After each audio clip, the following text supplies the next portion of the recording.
Good afternoon. I want to thank everybody for being here today, especially on such short notice.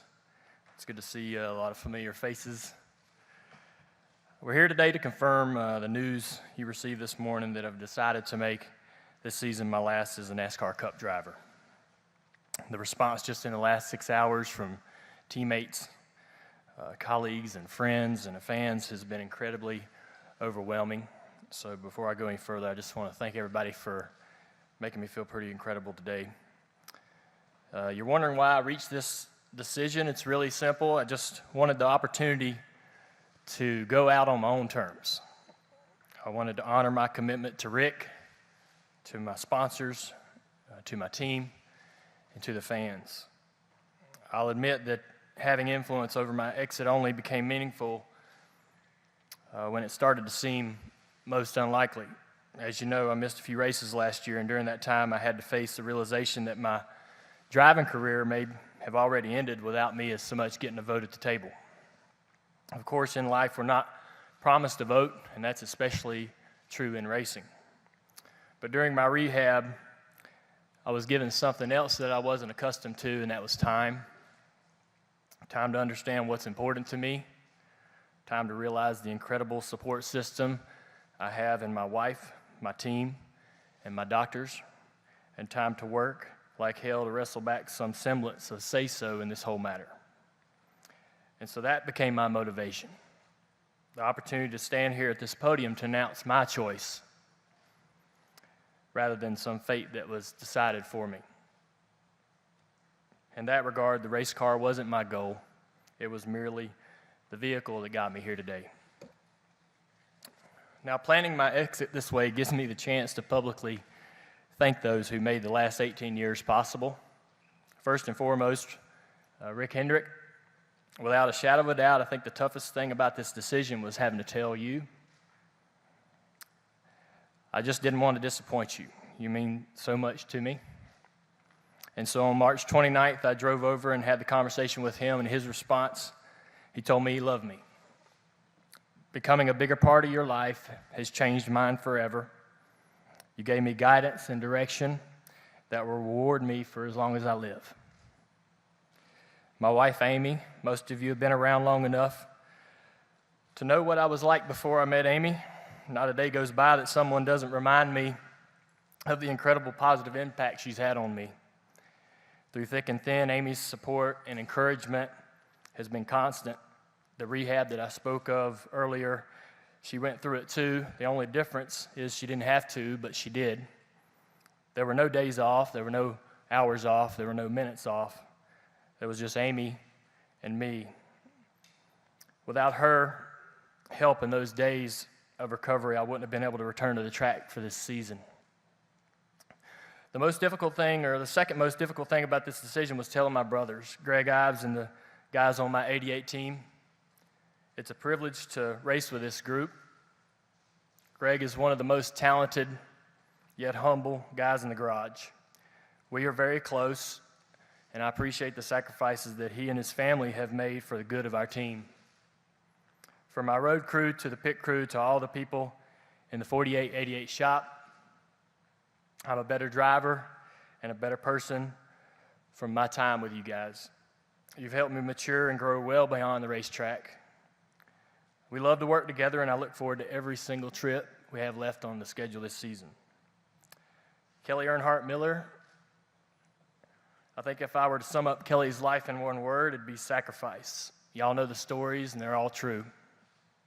She dropped out of one school to enroll in military school, where I was, because she was worried about me. She came to work for me even though it meant she'd have to take a massive pay cut, but she knew that I needed her. She didn't think twice about it. She made it her life mission to have my back. I'm telling you today, Kelly, how much I appreciate that. Brenda Jackson, my mother, she loves me through my good races and my bad races, but what makes her uniquely my own is she definitely is going to tell me when it was a bad race.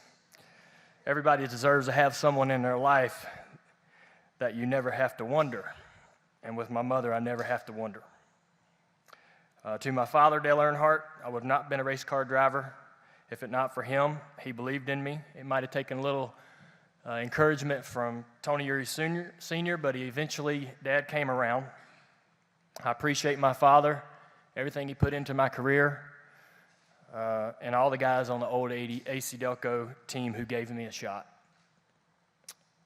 To all the team members and co-workers that I've worked with, I've only driven for 2 teams in my career. From DEI to Hendrick Motorsports, I was blessed to work with the most talented group of mechanics, body men, chassis builders, engine builders, and so on.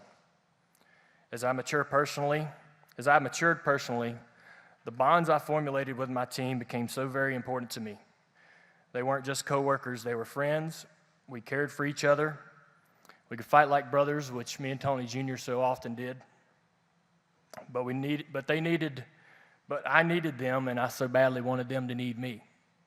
I miss that camaraderie, and I'll miss it for the rest of my life, but the friendships that I've made will live beyond the time it was spent in the garage together.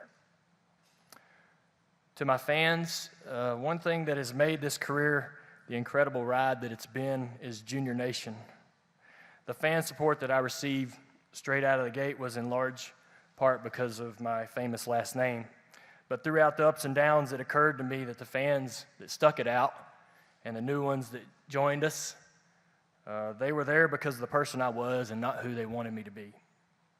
By the end of my career, thanks in large part to social media, I've really gained a new appreciation for their dedication, their enthusiasm when we succeed, and their encouragement when we fall short of our goals.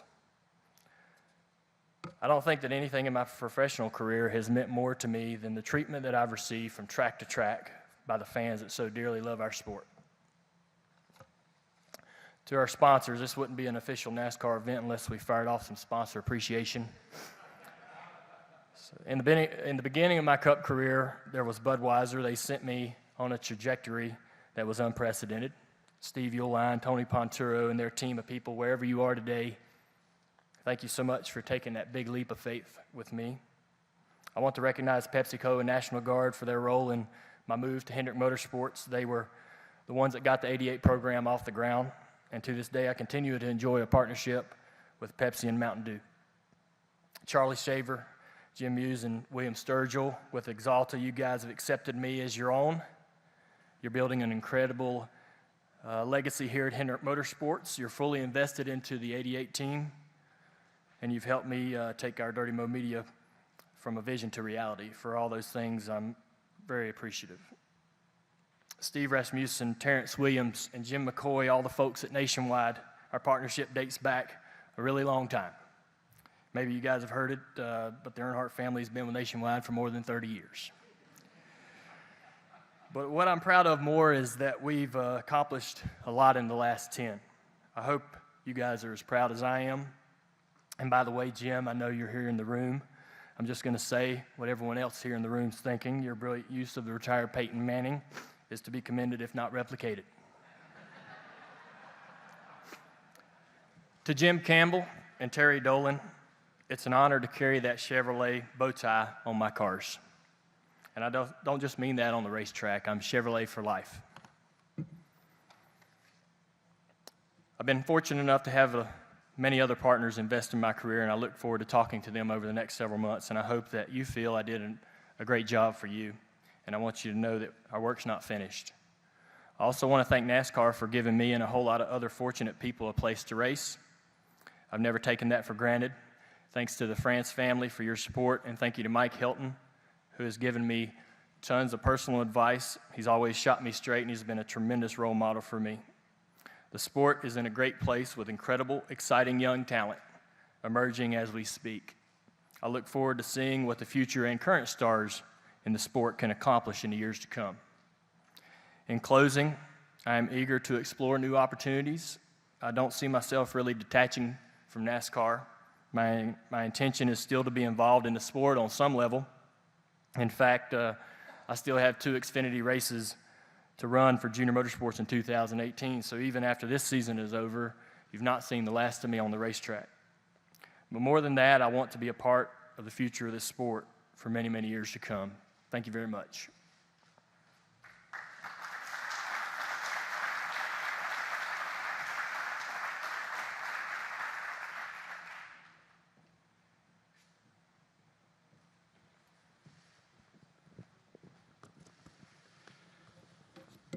genuine.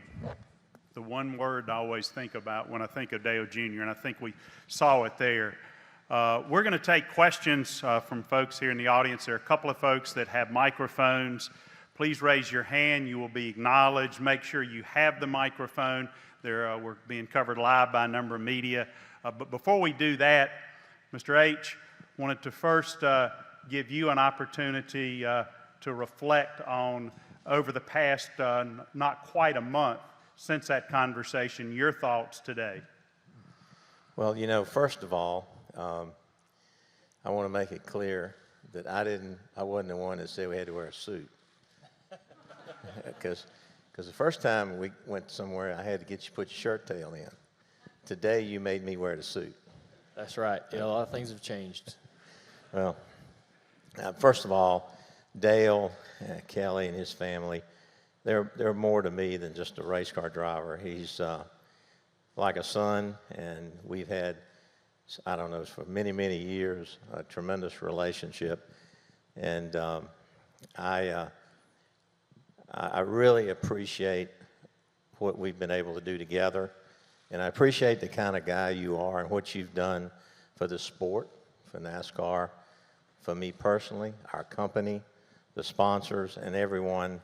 And to the person that I've talked to in the last few days, sponsors, all of our partners, the first thing they've said, we want what Dale wants. We want what's best for Dale. And you have delivered and given more than anybody I know. And I'm fortunate today because you and I've got a lot left to do. Dale wants to help me here at Motorsports. There's JRM bringing the young drivers along. And we're in the automobile business together. So I feel like I'm excited about the next chapter. And you deserve everything, all the awards, all of the accolades. There'll never be another Dale Earnhardt Jr. You're the one. But I'm just super excited and very appreciative of what you've done, for what you meant to me personally, and what you've done for our company, but most of all, what you mean in my life. Well, we'll take questions now from the audience. We'll start over here with Bob, and then Jim behind him, and then we'll go over here to Doug, and then we'll get to as many questions as we can. Bob Pocker, ESPN. For Dale, retirement decisions often come down to health, passion, or ability. Do you feel any of those are the primary reasons for this decision?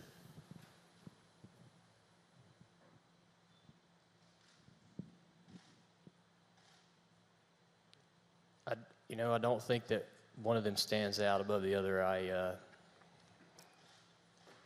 had a lot to think about over the last several months. And I was not sure that I would have the opportunity to compete. This season has been a blessing to me. It's been a gift to be at the racetrack, to run every lap. I don't remember myself ever being so excited for practice. On Friday and Saturday, getting up at 8:30 in the morning. Not 18 months ago, I was on Twitter complaining about 8:30 practices, and I can't wait to get to them now. I just want to have, I wanted to be able to make that decision myself on retiring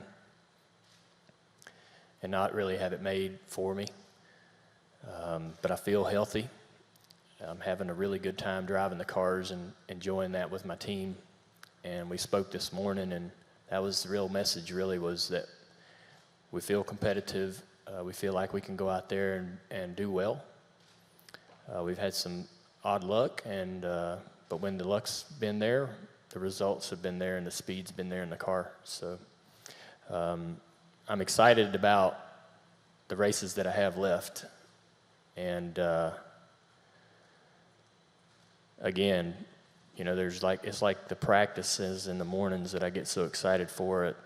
We complain about the season, how long it is. Well, this one here can drag on for a while if it's all right. Okay, Jim, and then we'll go over here to Doug, and then we'll come to Claire.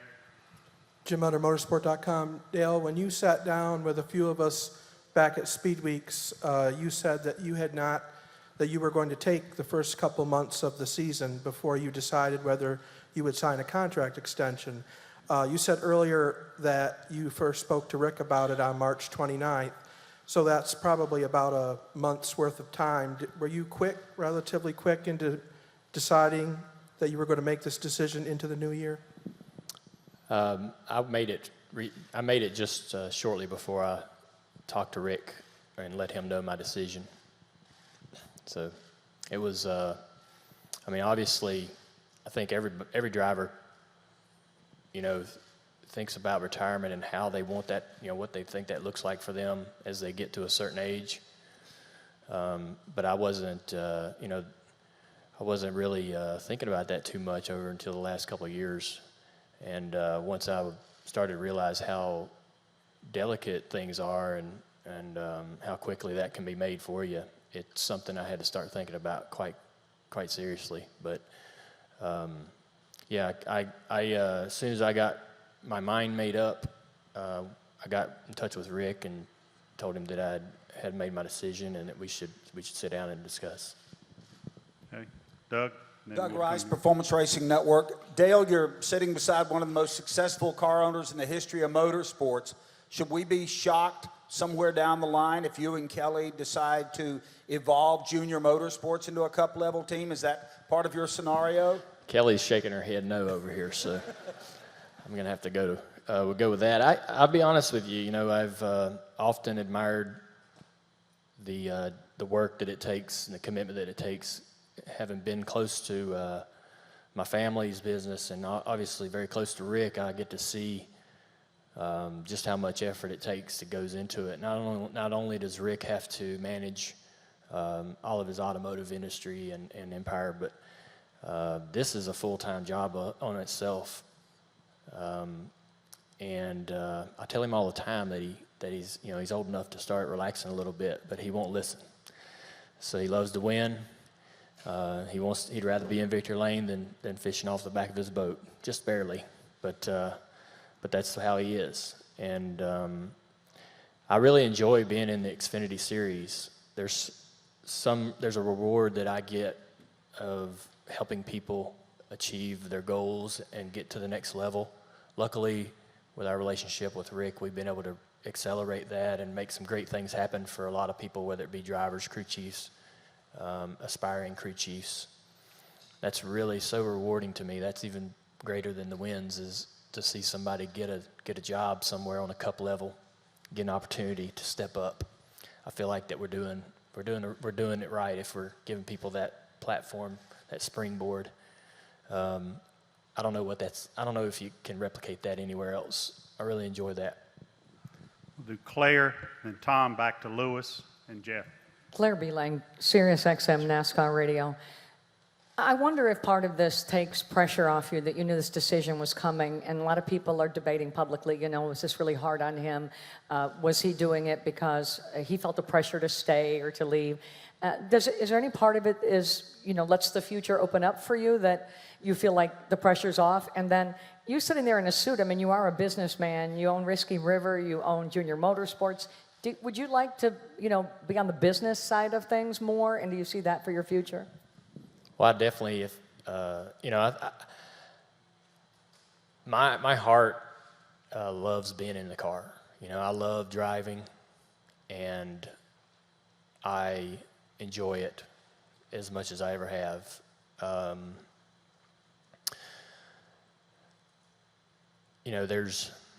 There's a lot about it that I really love and I love to do, and I think you guys see that when you're at the track. We all know, there's no fooling.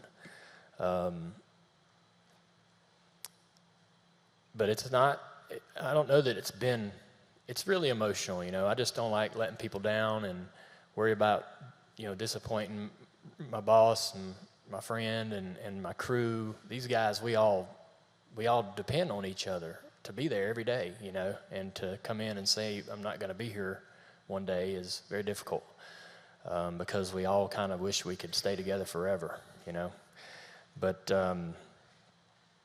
I'm still going to be here and want to be an influence and a part of their success, however that may be. And I do have ambition to work. I'm not going to quit working. there's a feeling of being an asset to something. I don't have to be the guy holding the trophy, but being a part of that success, I really enjoy. I really enjoy making people happy, and doing stuff as a team. And I think I can replicate that in the next chapter of my life. I'm certainly excited about all the things that we've had going on with the dealerships and Whiskey River. We're growing the Whiskey River business in the airport locations, and the dealership is, I think, one of the best dealerships that Rick's ever opened, to be honest. So, Probably is. It yeah. is best. First class place. Did you tell them that they need a car to call you? It's in Jacksonville. If you want to go down there, it's the only Chevy store in town. Single Point Market. It's in Tallahassee. I'm sorry, Tallahassee. I'm a little spun out up here, sorry. But anyways, I'm really excited about all those opportunities and being a bigger part of that. If they're going to succeed, I'm definitely going to have to be involved and be a part of that. So, and I've made 2 or 3 trips a year down to the dealership, and we certainly have been a big part of the Whiskey River brand since we opened it. And I can be more involved in that stuff, but it's not going to succeed without my involvement. I know that, so I got to be dedicated to it. We'll go Tom, Lewis, Jeff. We'll get to everybody. Tom? Mike Hembry, USA Today. Dale, this season hasn't started probably like you would like it to have started. If you had a win or 2 by now, would that have delayed this decision, you think? Yeah, that's pretty hypothetical. I don't know. I think that, I do love winning races, but it isn't the priority as far as, it's not the one thing that I enjoy the most. The one thing that I enjoy the most about racing is my relationships with my team. My friendships with those guys and working with them. Now, when it goes right and we win races, we celebrate together, and that's awesome. But the friendships are much more important to me. Winning races is not that much fun when you don't enjoy who you're doing it with. No success is really as sweet when the people you're doing it with isn't someone you connect to or have a relationship with. So, and I think I got much better at that at the end of my career. When I was young, I was really good at running everybody out of the shop with my mouth, and now I think I'm better at getting everybody together and rallying everybody and getting everybody excited about each thing we're doing. And so I certainly learned a lot and matured, and it's been through those relationships and working with my team, my crew chiefs, that I've grown and became, the wins were really important, and still are in a selfish way, but the friendships and the relationships that you make are things that'll last forever. Okay, Lewis, apologies. Mike, if I can't see anybody else, I apologize, Lewis, and then we'll go with Jeff, Dustin, and Jenna. Louis Frank of Reuters. When you look at the big picture, the Daytona wins, the Cup wins, Xfinity wins, one day, though, people are going to remember that involuntarily you raised awareness of concussion treatment, and voluntarily you're doing some major things. A lot of people are going to be very healthy, and families are going to be together. How does that make you feel? I don't really. That makes you feel great. Anytime you get anytime you get a letter in the mail, or you run into somebody at the racetrack or wherever you're at, and they, I've even had guys within our own organization come up to me and tell me how that's affected them or helped them understand part of it, or what to do, or gotten them their own help. One of the greatest things about that whole experience, one of the greatest things about it is when I went up there to Pittsburgh and got the help from Mickey and those guys. I had some people come out of the woods wondering, where do I get this help? And then to hear their success stories and hear them go up there, get the help they've been looking for all these years, it's been a tremendous experience for me. So I enjoy helping people get in front of the right people. And I think this man here has made a big impact on my life and set that example for me. One of the first things I learned about Rick when I first came to drive here was some of the employees, family members were ill. Him having gone through his illness that he went through, he knows the value of being in front of the right people at the right time and how critical that is. And he would put people on airplanes and fly them wherever they needed to be in front of the right people. And you would hear these stories kind of way under the radar. Nobody was preaching it. He wasn't talking about it. And, so the person that I'm proud of that I am today is, has a lot to do with being here, being around Rick and being with this organization. And so I love to help people. And I think that just, all that's rubbed off on me, and just being in this environment's made me better. And so but it's awesome to have that opportunity to be able to get people in front of the right doctors and get them the right help. Jeff, Dustin, Jenna. Jeff Gluck from jeffgluck.com, Dale.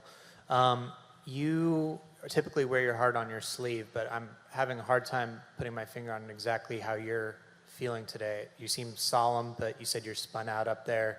Is this a sad day for you? Are you relieved? What is your emotions today? Yeah, there are a lot. Very bittersweet.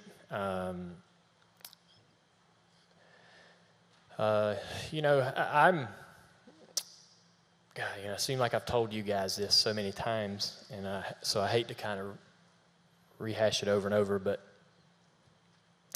when my dad was doing so well, and there were a couple guys coming into the sport that were sons, it was difficult for them to replicate their dad's success. And I just saw, even at an early age before I was a driver, that growing up in that man's shadow was going to be a real hard challenge. But I wanted to race, but I knew racing would put me in that shadow. So what I knew the odds of me really having any talent at all and being able to do it were thin. They are for anyone, So at a very young age, all I wanted to do was be able to make a living driving cars. I didn't set goals like, God, I didn't dream of winning championships or Daytona 500s or working with one of the best owners in business, driving for one of the best organizations. I just wanted to do it. I just wanted to be able to do it. I was afraid of not being able to do it. So I guess what I'm saying is I've accomplished way more than I ever dreamed. Way more than I ever thought I'd accomplish. So I'm good. I'm good on that front. I'm so blessed and fortunate as far as what I was able to achieve. But I'm very sad because I know that it's definitely disappointing for a lot of people to wake up to that news this morning. I know we got a lot of fans that are very sad, for lack of a better way to describe it. So I'm feeling that emotion as well. That what I've announced today has had that effect on a lot of people. But with that said, there's been I never assume what kind of reaction I'm going to get from anything, but it's been really positive, and that's meant a lot to me. So yeah, there's been some tears. I think the hardest part, like I said, was telling Rick. I mean, me and him sit in the office and let it all hang out, and we said a lot of things to each other that I think we've both been wanting to say for a long time. You just never really sit down and get the chance to do it or give yourself time to do it. Everybody's so busy. So it's been a lot of emotion. At the same time, this isn't the end of the road. I mean, we got the rest of this year. I'm going to be in Richmond this weekend with my foot on the floor, going down the front straightaway, and this press conference will be a distant memory. So there's a lot of racing left that I'm excited about. So I'm going to be on a little bit of a roller coaster this week, but I'm expecting it to be business as usual in a few days. We'll do Dustin again, Jenna, Chris, and we'll keep going back and forth. Dustin and Jenna. Dustin Long, NBC Sports. Dale, you've almost made this sound like that this was a simple decision. You said you wanted to go out on your terms. But can you explain what you went through in the process of coming to this point, how you determined it? You just talked about tears. How often did you cry? Was it in Rick's office? Was it with Amy? How did it come to this point for you? Well, it's hard to really spell that out. Going through what we went through last year was a challenge. I felt, I was pretty sick at one point. Didn't think that I was going to get to race, and none of us were very confident that we were going to get to race again. I could tell that was a very difficult thing for Rick, and I knew it was not a very good situation for my team to be in. Even though they did a great job with their substitutes and finished out the season really, really strong. It was really hard to watch all that happen, knowing that that I had an effect on all that and felt a little bit responsible for it. But they picked up and got through it. They've done it before. This isn't uncharted territory for Rick at all. But and I don't think we went going through that process. There was just a lot of ups and downs, and I knew when I got healthy that I'd want to get back in the car. And once I started feeling like I got to race again, was talking to my docs. What do you think? I really kind of want to do this. It became about going to Rick and saying I really want to honor my contract, and I want to come back for me to know that I did it and got healthy again. I want to make this decision on my own and not have it made for me. And so it's just a really long period of time and a lot of emotion in that period. You think you're out of the car, there's crying at that point. You get healthy, you're excited. I'm excited to be back in the car now and happy. But it's a bit of sadness to make the decision to retire, but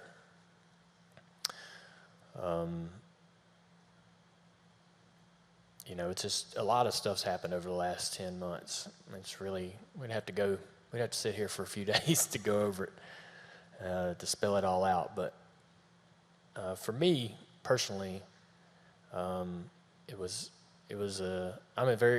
peace with the decision. I'm very comfortable with it. More concerned with the fallout of it, and hoping that the transition for the team, the company, and everything is a good one, and they've got a lot of things to get excited about in their future, and I just want the best for Rick, so I want to be a part of helping that process as we move along. Jenna, Chris, and then Ryan.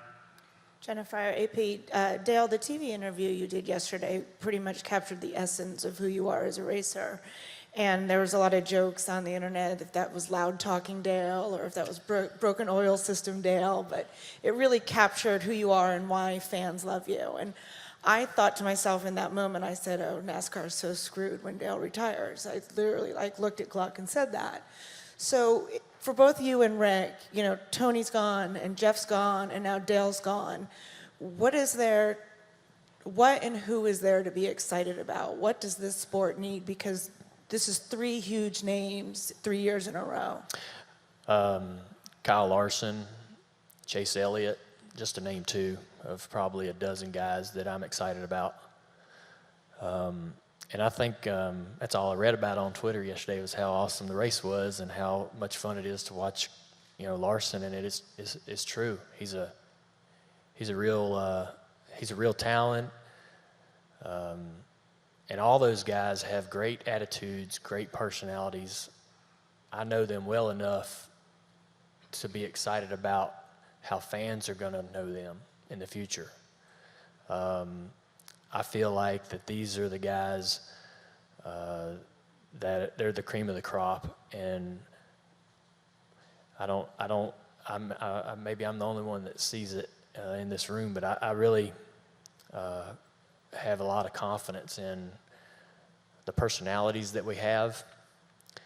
These guys, there's in my history of being around the sport, there's kind of always been these little gaps in between everything that cycles, whether it's fashion or drivers or cars or whatever. It never really is a seamless transition from one to the next. And I think that these guys that are coming in, they're really sharp and smart about how to utilize social media, how to engage with fans. You see the stuff that Blaney and Bubba do, and they're not afraid to really show their personalities. That's completely different than any of us older guys. We've never been like that, and so this is a new batch of guys that are going to do things in a new way. They're going to bring a lot of new color and excitement and energy to the sport, and we just got to get them in front of the fans, let the fans get to know them, and I think the rest will take care of itself. But I'm thrilled. I mean, we definitely have tons of talent. There's no question. But I love the people they are. Larson is as cool as a cucumber, easy to talk to, marketable. I mean, he's and Chase is the same way. Chase is so easy and approachable. That's what you got to be. And these guys are effortless at it. So once they start to, pick it up and understand like the power of what they have at their fingertips, the sky's the limit for NASCAR. I'm super excited about the future. Mr. H, your perspective on that, you've had a bit of an eye for talent over the years. Yeah, I agree 100% with what Dale said. I don't know what I can add, really. I think he's exactly right. I've never seen so much young talent. And I can remember when the question was, all of our drivers are in their 40s. They're going to be. What are we going to do when they retire? Well, I think we got the answer. They're here. They're young. They're aggressive. They're fun. The Bristol race is one of the best races I've ever seen. It's close. Nobody got in each other. I mean, I didn't see any of it. And I just think I give Dale a tremendous amount of credit for the eye for talent. He's been a huge, when I really want to know the facts, I'll sit down with Dale and he'll give me the unfiltered, no bias, hey, this guy's good for this guy's great at that. And I think the difference is going to be Tony's in the pits, Jeff's on TV, Dale's got a huge commitment with 4 teams, going to help the team he's just got out of the car with, so he's going to be visible. He's not walking away. So I think the sport has got a lot to be excited about, and I think the fans. I mean, let's face it. Dale is unique, and you can't replace Dale. I mean, he's got just so many just wonderful traits from his personality, the way he cares about people, cares about everything he does, and that's why so many people are attached to him. But his commitment is to see the sport grow, and mine and every other owner and every other driver. And I think we're in a great position right now. The competition is equal, all the talent. So again, I'm excited about the second chapter in his life because we're going to do a lot of it together. But he also is going to still be in and around and visible in the sport and help tap these young guys on the shoulder and really tutor them and tell them, what they're doing wrong, what they could do better, how to, because he's been through all those cycles of life. No one in the garage could be any better than Dale Earnhardt to mentor these guys because he's been through all the different stages, and every one of them look up to him. So, I think we're in a good place. I'm excited about the future and looking forward to again him helping me in a lot of different areas working together. So it's going to be neat. Chris, Brian, and Jerry, and then back to Steve. Chris Knight, CatchFence.com. Dale, if the Cup season was shorter by 6 to 10 races, will we still be sitting here today? I don't know. You know, I mean, it's another hypothetical question. I don't think that's ever going to be a reality. I think that the train's running down the track, and it's just getting up steam, and there's no way to slow it down. I don't think some of the drivers might want to cut a few races off the schedule, but I don't ever see that happen. Like I said, I kind of want this season to drag just a little, just so we make sure we get everything we can out of it. I don't know. I don't know any different, than what I've been doing. And, we get out of the car for, a couple months, month of December and January. And we talk about, man, that's a long season. But by the time we're done with Vegas, all of us are ready to drive something. Any of them drivers, even though they're glad to be off, would love to strap in one and just go race somewhere. And it don't last long for that the feeling that you need some time off. It doesn't last very long. You're ready to get back at it. And I think it's part of the competition and the competitor inside you, but it's also because we're all a family. Everybody, not just the teams, but you see all the same people in the garage, the media folks, and it's just this big traveling circus, and we're all part of it. And you get used to that every week. And man, when it's gone for 4 to 8 weeks, you don't know what to do with yourself. So, I don't know. I look at the Xfinity schedule, get a little jealous sometimes, but I don't think that has anything to do with my decision. Brian, Jerry, and then Steve. Brian Nelson, Motor Racing Network. Dale, Mr. H has alluded to the second chapter a couple of times, saying there's a lot left for you to do together. I kind of gathered that most of that's going to be focused around driver development. So with all of the factors that go into that, from handling the media to the grueling schedules to getting behind the wheel and actually, winning, what about who you are will make you effective at bringing those guys along? I've worked with all the guys that we've had over at Junior Motorsports, and you just kind of step in there whenever you think that there's a time and a place. So a lot of guys learn from their own mistakes, and if you can just kind of watch them from a very short distance, especially when you're the owner of a car, you keep a very short distance, but you kind of you watch them make these mistakes, and you see them learn from them, and if they don't quite learn from it, you step in there and you say, this is what happened there, and this is why that happened, and if you don't understand what went wrong there, you're doomed to make that mistake again. And that might be how he communicates, or what he does on the racetrack. Could be something he's doing off the racetrack, his interaction with the sponsor.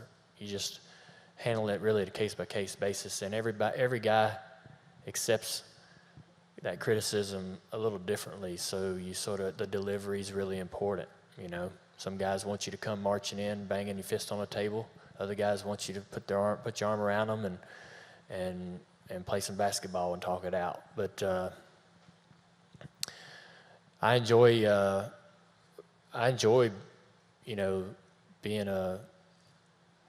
I enjoy the race team that we have at Junior Motorsports, and the fact that we have graduated so many people, and that's something that I'm looking forward to over the next several years, is to continue to be a breeding ground for talented men and women that are mechanics and crew chiefs and drivers. And our connection to HMS is critical to us having success to be able to do that.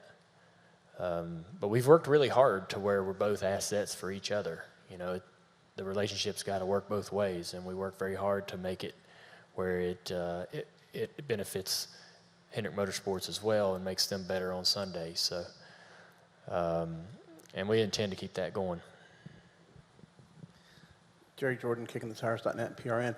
Dale, you made this decision nearly a month ago. How have you waffled back and forth? Has there been an internal struggle for you since doing that? And Mr. Hendrick, have you tried to convince him to change his mind? It's not been I've never woke up since I talked to Rick and had a change of heart. It just, I think I wouldn't do that to Rick for one. I wasn't going to him until I was 100% certain that this was what I wanted to do. So, and he knows me well enough. So, yeah, when I made the decision, it's been easy to stick to it. Steve, Caitlin, then Alan. Dale, Steve Post, Motor Racing Network. We've seen a lot of drivers retire and maybe go try something that they've wanted to do. We saw Brian Vickers go run Le Mans. We've seen sports car racing. We've seen sprint cars.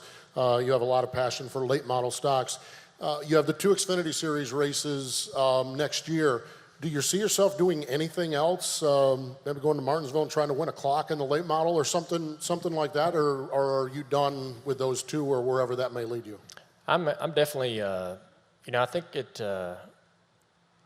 I'm open to being a driver over at Junior Motorsports when it works and benefits the company.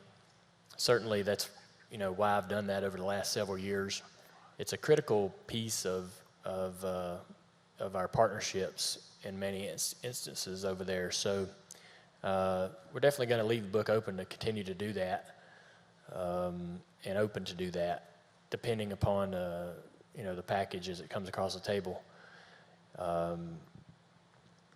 Otherwise, yeah, I told Amy I might slip off and run a 40 lapper at Hickory one night. So if I'm missing on a Saturday night, she'll know where I'm at. But other than that, I don't have any plans. Caitlin, then Alan, then up front over here. Caitlin Vinci, Fox Sports. Dale, when you reflect back on your career from the race wins to the time with your guys and your team, what have you enjoyed the most? And we still have quite a bit of racing left to go in the season, so what would be a satisfying, successful final season for you? Well, I just say right now, winning races.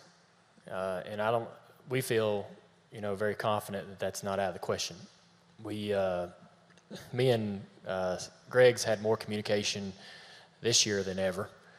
We started this off season sort of admitting to each other that we both could put more into this relationship, and for us to be successful or more successful, we both kind of got to dig in. And we've been communicating weekly about what we saw we liked and didn't like. We're utilizing that communication to keep motivating our guys when the chips are down and we have results like we did this past weekend. But as positive as me and Greg are, that kind of trickles down the rest of the team, and those guys are fired up. And especially after today and just talking to them this morning, we definitely have we have a lot of urgency to go out there and try to make some things happen this year, which makes me feel good, So yeah, to get some wins. Obviously, if we win a few races, we make the chase and we get a chance to run for the championship. So all that stuff one thing leads to another. And what do I look back and what am I most proud of?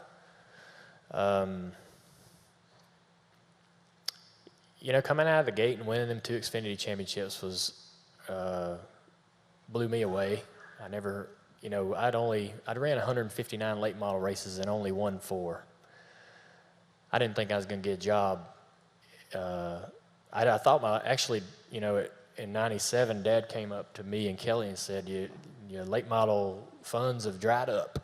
And I ran about 7 late model races that year and didn't have anything else going on. I was struggling really to figure out what my next step was. I called up James Finch and begged him to let me drive his car, and he turned me down. I still give him crap about that today, but it was, believe it or not, it's hard. I know a lot of you guys weren't around, or some of you were, but there was a point around 96, 97 where it just about didn't happen. So going in there and winning those two championships and winning those a little more than a dozen races in a couple years was incredible. You know, I was just shocked at everything we did every week. And to be doing it with Tony Jr. and Tony Sr., my family, Uncle Danny, to be doing it with my dad's family team was, you know, just so fun. And then one of the other things is coming back from our injury in 2012 and winning a Daytona 500 with Rick. We won, you know, we swept the Pocono races, which was really cool. But winning the Daytona 500, you know, I always kind of wanted to leave some kind of mark here. Jimmy Johnson's got them all over the place. He's marking up this joint left and right. Great teammate. But yeah, I wanted to leave some kind of mark that somebody would know I was here. And when we won that Daytona 500, that made me feel good about, you know, my impression on the company. And it's always fun to win with Rick because, like I said, that's what he loves the most. Alan, and then over here, and then back to Chuck. Alan Cavana, Fox Sports. Whether it's fair or not, a lot of people do associate the health of the sport with Dale Jr. and what he's doing and how he's doing. Did any of that weigh on you in making this decision? No, I can't. You know, I just have to make the decision that I'm happy with. And you know, we certainly want to. You know, it's a tough thing to have to tell people, and it certainly was challenging. You know, expressing to my family and very close friends what my decision was. But I have to make the one that I want to make, and the one that that I'm comfortable with living with. So that's what I did. Here, and then Chuck, and here in the middle.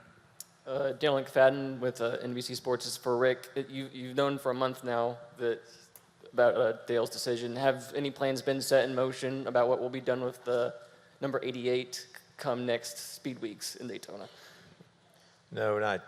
We've got a lot of people to consider, partners, like our sponsors, and we've just been talking to them. And, you know, priority one is to get, you know, everything prepared, get the day over with, and then we'll take time to decide what we do there. Chuck. Chuck Howard, Fox 46. Dale, can you talk a little bit about your relationship with Kelly and knowing you've got her by your side, how important knowing that you're working with her side by side made this decision easier looking towards the future? I got to give not just Kelly a lot of credit, but my whole team, everybody at Junior Motorsports, Rick and Jesse and his whole group for helping make this decision a lot easier. Obviously, my wife Amy has been, you know, she's present every minute of the whole deal. So there's been a lot of folks that have been part of this discussion over the last month, and you know, Kelly is certainly, like I say, she's sacrificed so much to help me keep my business affairs in order and you know, running, not only being my general manager, but handling Junior Motorsports, our licensing arm and marketing arm, and so many things. She's been super supportive. Mom was great. I thought Mom would be so upset, but she was a real trooper. My Uncle Danny, he was probably the one in the family that was the most upset with me. He just loves watching us race so much, and but anyways, it's been a big group of guys. Mike Davis is a big part of it. So Tyler Overstreet and everybody involved. It's been a group effort to organize this and you know, letting the right people know, having the right conversations, plan it properly, and also, you know, to move forward and to be productive moving forward is we got a lot of work to do. It's gonna be a lot of fun. Good. Kelly Crandall, Racer.com. For Rick, Dale mentioned how the toughest part was that meeting with you and not wanting to disappoint you. What was it like when he finally came to you and said for sure, this is it? What was that meeting like for you? Well, you know, normally when there was, we just extended, I get a call from Kelly saying, get the paperwork ready.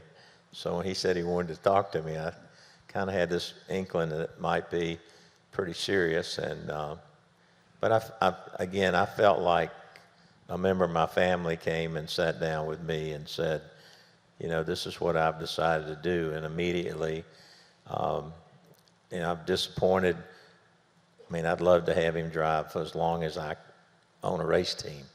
But as the conversation went on, and I mean, I felt like, you know, we're going to do things together, and this was going to come at some point. I mean, everybody gets to a point in their career that they retire, and you know, and I think we spent a lot of time talking about how much we've done together, cared about each other, and then immediately went to the next chapter. But it was a tough conversation, very emotional conversation, not tough, but just because of our relationship and how we care about each other, and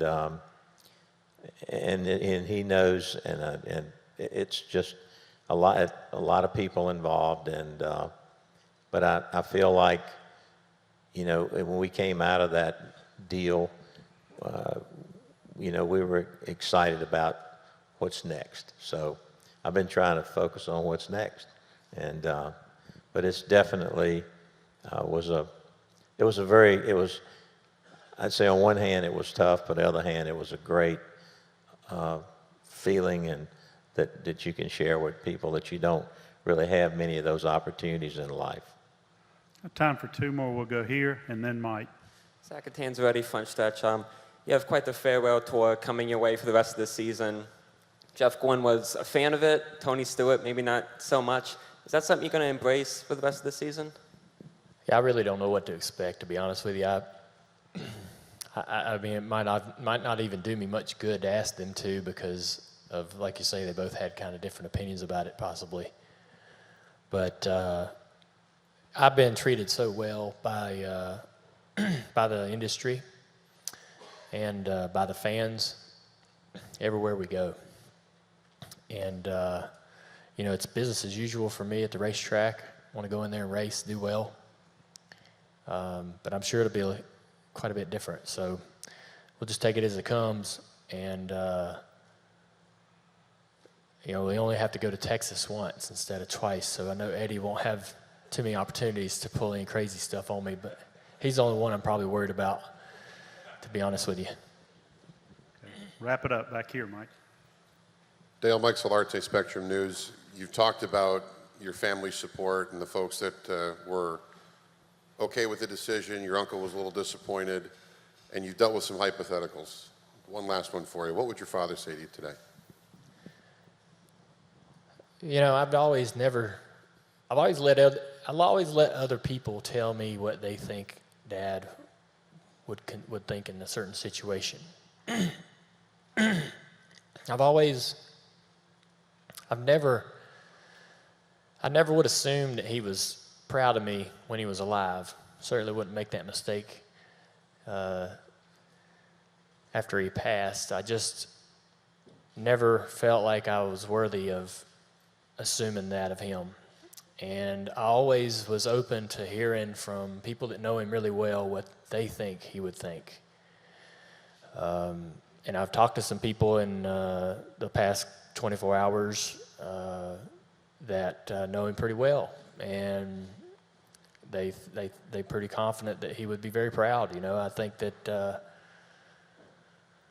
are a lot of things that I've done over the last several years. He would be super surprised. He's probably somewhere already surprised, you know. So I think he would have. He wouldn't tell me to my face, but he would probably tell Rick or anyone else that would listen here today that he was very proud of me. and then I'd have to go hear it from Rick. I knew your daddy pretty well. I knew him real well. And he would be proud of the man that you are and what you've done for so many and all the charities and all the goodwill that you've done. He would be very, very, and is very, very proud of you. Rick, I was going to give you a chance for last comments, but I think that's probably a great one for you to end on. Dale Jr., closing thoughts. Yeah, I want to thank all the media for coming at such short notice. Things kind of got scrambled on our timing due to the weather yesterday in Bristol, so it was short notice for you guys, and I appreciate that.